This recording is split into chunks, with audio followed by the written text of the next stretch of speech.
One of the most frequent questions I get from leaders in churches, both lay people and pastors and roster leaders, is the question, should the pastor know what people give? I'm a beekeeper by hobby, and I like to relate things to life in the colony. And the worker bees can't keep a secret from the queen, or the colony will collapse. If we're in a period of time where there's no nectar out there, the queen needs to stop laying so many eggs, or else those babies won't fully develop or will die even before emerging. The same is true in a congregation or any nonprofit leadership place. As leaders, we need to know where the revenue is coming from.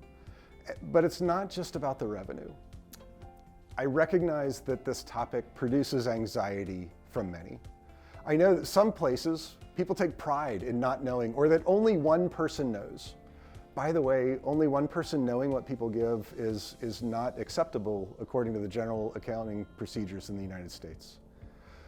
In seminary, many pastors were taught not to know what people give. I think that's a problem. I think we need to know, because I think giving is a spiritual matter, and I'll come back to that in just a minute. I know people worry that if they know, they might offend somebody by talking about giving and talking about money. I would say that there might be more people offended that the pastor doesn't know, and that nobody is recognizing their giving or their generosity. I'm going to share a little bit more about that in a few minutes as well. Martin Luther King Sr. has one of my favorite quotes about this topic. He said that the only thing that anonymous giving has led to in the church is anonymous non-giving. The average Protestant gives away less than 1% of their income. So we're not really leading in our generosity, and studies have been done as to why that might be. One of the things that has led to that is because we don't ground stewardship biblically very well. People who talk about tithing, 10% or more, often offend or leave people behind. If you're giving less than 1% and somebody shares that you should be giving 10% or more, you're just not even communicating on the same wavelength with that kind of conversation. Also, if we believe Jesus and the words of Matthew that are recorded in Matthew 6:21, where Jesus says, "Where your treasure is, your heart will be also," then I believe that stewardship and giving and where our treasure is a matter of the heart. And I believe pastors should be concerned about matters of the heart for our members. We also just need to be willing to hold people accountable for the decisions that they make. Also, Jesus talked about money. A Forbes magazine article shared that Jesus talked about money more than 800 times as recorded in the New Testament. Jesus talked about money, and it's okay for us to do the same thing. One of my favorite resources about giving in America is found in a book called Passing the Plate. This is a book that is a sociological study of giving. They identified 9 primary reasons for low giving. I want to share 3 of them with you. First, low expectations. When we soft pedal giving, when we don't even talk about it to new members, when we don't preach about it except when it's the stewardship drive, when we have low expectations of people, we should expect that we will get low returns as a result.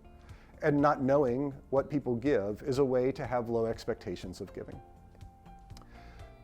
One of the other factors that they found in this sociological study is that one reason people hold back, and people do hold back their giving because they fear that they may in fact be the only generous person in the congregation. Nobody wants to be the only generous person in your congregation. When we don't talk about giving, when we don't talk about generosity, when we don't invite people to attach their hearts to where their treasures are, people will hold back because they just don't think other people are being generous. The final reason that they shared is that in the United States, at least, financial issues are seen as private. We don't talk about it.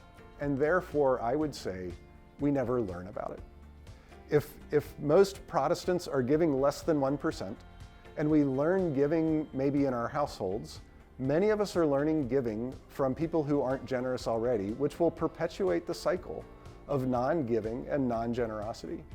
So we owe it to ourselves to connect people's hearts to their treasures, to make sure people are held accountable, to invite people to a generosity journey where they can grow in faith, where their hearts will be more connected to the ministries we're about, and that this private issue can't be seen as something that holds us back. I'm going to leave you with a final story. I met a woman once who came to me after a conference that I led with tears in her eyes, because in that conference I shared with people that if they were currently giving less than $300 a year, that I was inviting them to grow by $1 a day. And she came to me and she shared that she would skip worship in the month of October because the stewardship drive made her feel so guilty. She shared that the reason the stewardship drive made her feel so guilty is because they only mentioned large numbers and they told people they needed, $400,000 for the budget, and she didn't have that kind of money. She didn't feel like anybody valued her gift, and she didn't feel like she could give that much. But when I asked her to consider growing her gift by simply $1 a day, she said, I can do that. And I can grow from where I am. I will more than double my giving, and I can feel good about what I'm doing and not feel shame. Our stewardship efforts shouldn't lead to shame.